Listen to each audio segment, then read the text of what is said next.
This is an ultimate workout guide on building great legs with only dumbbells. Here's a few warm-up ideas before I move into the exercise selection. I'll also include the reps, sets, and rest I use for this lower body day. If you need to watch this video on mute, tap the screen and see the CC caption option at the top of the page. Select that CC icon to turn subtitles on. It's a common misconception that you need barbell, plates, machines, and cables to build great legs. Your body has no idea what it's lifting, only that resistance has been applied and so it needs to adapt. When your goal is building shapely muscle, the adaptation is muscle growth. I pick a weight I can move with control through my full range of motion. Depending on how I'm feeling that day, I might pick a weight that takes me 10 reps to work to muscle failure. Other days, I pick a lighter weight that might take 20 reps to get to failure. Exercise science shows that anywhere from 5 to 30 reps will help you build muscle, but the key is that those reps take you close to failure, which is you can't perform another rep with good form. Women in their first year of proper training can expect to build an average of 1 pound of muscle per month. Men can expect 2 pounds. Muscle growth slows the longer you've been lifting weights. I had someone claim that after 2 months of lifting weights with me, her legs became bulky. She said she looked bigger and her pants were tough to button up. If she was doing everything right with consistency and recovery, she would have been lucky to add 2 pounds of muscle in 2 months. 2 pounds of muscle won't interfere with the button on your pants, so this change was more likely coming from body fat and diet.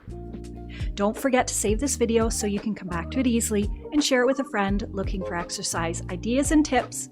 Now let's get into it. I start with a stiff leg deadlift. The knee is not locked out. There's a slight bend, making a soft knee. This targets the hamstrings and the glutes. Hinge forward and let the butt push back just slightly so that the dumbbells slide down the front of the legs. The RDL is different because it has more knee bend. Engage the lats and keep the chest up while lowering. To get the most out of this exercise, you want a really big stretch of the glutes and hamstrings, so go as low as your hamstring flexibility will allow while keeping the chest up and the core engaged. B stance single leg squat. The non-working leg is off to the side just for balance. If you don't have a heavy enough dumbbell, you could hold 2 dumbbells, 1 in each hand. Placing a hand on a wall or a couch isn't cheating. It assists with the balance portion, which will allow you to pick a heavier weight. I lower until my thigh is parallel to the ground. I've selected a super challenging weight for me, so I complete the reps on one leg, rest for 30 seconds, then do the other leg. If you can move immediately into the reps on the opposite leg, you haven't worked hard enough. This is at single leg RDL. Notice the greater knee bend than with the stiff leg deadlift. Single leg work makes each exercise more challenging when I don't have access to heavy weights like a barbell and plates. Last is a heel elevated close stance squat. By elevating the heels, it helps me get to a better depth when I have a narrow stance. You can use a book if you don't have wedges like I'm setting up here, or just keep your feet flat on the floor. Some days I hold a heavier weight in front of my chest, making this a goblet squat. Other times I'll hold 2 weights down beside my legs. Either way, by keeping the chest up and pointing forward, this targets the quads. Today I've used heavier weights and worked in the 10 to 12 rep range. I've just switched to a body part split training program, so I did 3 sets per exercise to give my body time to adjust to having more volume on one day.